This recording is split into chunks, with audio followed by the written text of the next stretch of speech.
yang kaya manapun nggak boleh mengusir seorang rakyat dari rumah tinggalnya dengan paksa. Untuk saudara Rizik Syihab, antum jangan memprovokasi masyarakat untuk melawan pemerintah yang sah dalam kasus Rempang khususnya. Begitu tahun 1780, betul tentara Belanda masuk sekali. Perang bertempur, orang-orang yang tinggal di pulau tersebutlah termasuk kakek moyangnya warga Rempang. Mereka yang menang, mereka yang melawan Belanda, dan akhirnya mereka mendapatkan kemenangan. Terus sekarang anak cucunya menusin. Dari mana cerita? Terus mau dikasih sama orang yang namanya Tommy Widata? Ya, saudara siapa dia? Assalamualaikum warahmatullahi wabarakatuh. Jumpa lagi bersama saya di Paradigma 45. Sahabat Paradigma 45, baik pada kesempatan ini sebagaimana pada potongan dari video yang kita tayangkan tadi, bahwa di mana Habib Rizik Syihab kemudian kalau kita lihat dan telah bersama bahwa beliau lagi-lagi memprovokasi rakyat, yang dimana rakyat hari ini khususnya masyarakat dan saudara-saudara kita di Rempang sana lagi bermasalah dengan soal investasi yang kemudian ingin dibangun oleh pemerintah sebagai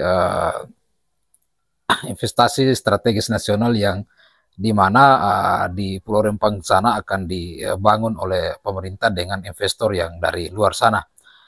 Namun kemudian hari ini Habib Rizik Syihab kalau kita lihat lagi-lagi ingin memancing di air keruh dengan memanas-manasi keluarga kita dan sahabat-sahabat kita di Rempang sana dengan mengeluarkan isu provokasi, dan saya kira ini adalah isu sara dan memanasi rakyat akan melakukan perlawanan dan dengan keras.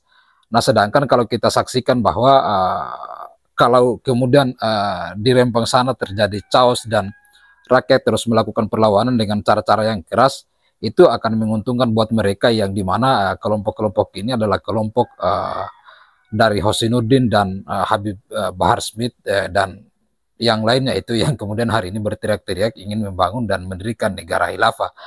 Nah, dengan cara-cara memancing di air keruh seperti ini, itu bisa menguntungkan buat mereka Habib Rizik Syihab dan kelompok kadrun yang lain ini.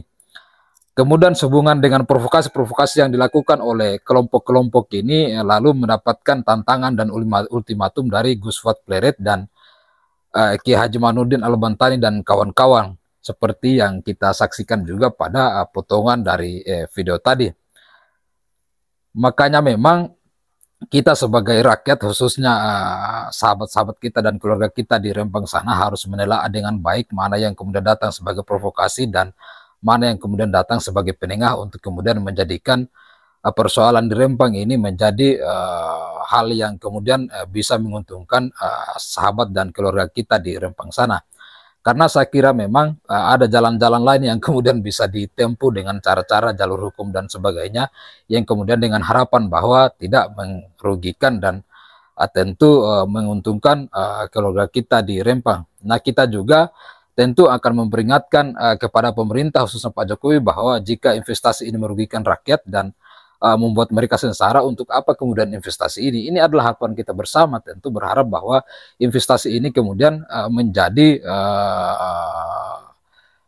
suatu hal yang kemudian bisa meningkatkan taraf hidup dari masyarakat kita, khususnya masyarakat Rempang yang berada di lingkungan di mana investasi ini akan dibangun. Nah, sehubungan dengan hal ini juga lalu sebagaimana pada konferensi pers di Nahdlatul Ulama kemarin, Ketua Nahdlatul Ulama langsung memperingatkan dan juga memberi ultimatum dan menyampaikan bahwa tentu kita semua berharap apapun alasan dari investasi ini harus pada tujuan utamanya adalah yaitu meningkatkan taraf hidup masyarakat.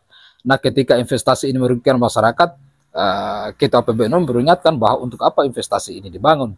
Satu lagi bahwa Ketua PBNU memperingatkan kita bahwa PBNU juga sama dengan ormas dan kelompok masyarakat yang lain yang kemudian menginginkan Rempang itu menjadi tidak merugikan masyarakat setempat yang berada di destinasi investasi yang akan dibangun. Sehingga Kiai Yahya atau Gus Yahya memperingatkan bahwa mereka memiliki harapan yang sama agar investasi itu tidak merugikan rakyat dan masyarakat Rempang. Ayo mari kita saksikan keterangan secara lengkap dari Ketua PBNU berikut ini. Masalah yang sekarang sedang hangat yaitu terkait dengan masalah Rempang. Dengan masalah Rempang ini, kami telah menyiapkan satu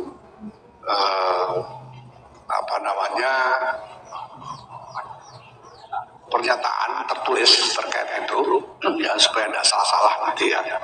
Tapi pada dasarnya begini, pada dasarnya pandangan kami begini, bahwa walaupun ada wawasan bahwa investasi dibutuhkan oleh negara,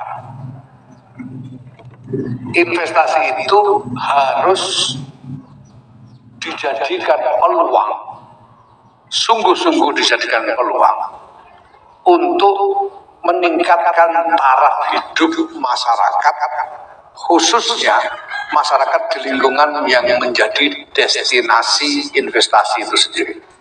Ya.